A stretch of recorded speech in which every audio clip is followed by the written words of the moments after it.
ضرورت ہے. اور اخلاق میرے بھائی تھوڑا مارکیٹ میں لاؤ. خاص طور پہ میں یہ دونوں ہاتھ جوڑ کے آٹو والوں سے بول رہا ہوں. اب بولیں گے مول صاحب ان کو اسپیشل کیسے ہے؟ ان کے اس لیے کہ ان کی زبان میں سنا سو ہوں. ہر ایک آٹو والے کو نہیں بول رہا میں. اب ہر آٹو والا سمجھیں گا میں کچھ بول رہے بول کے. ان کو نہیں بول رہا. جن کی زبان خراب ہے، جن کے الفاظ خراب ہیں، جن کا رہن سہن خراب ہے، ان کو ہاتھ جوڑ کے کہہ رہا ہوں اپنی زبان، اپنے اخلاق، اپنے کردار اللہ کے واسطے سنوارو. تمہارے بد اخلاقی کی وجہ سے اسلام کو دھبا لگ چکا ہے.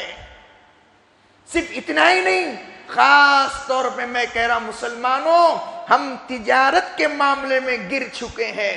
گرنے کی بنیادی وجہ ہمارے بد اخلاق ہے. ایک آخری بات بتا کے اپنی بات ختم کر دیتا ہوں. انشاءاللہ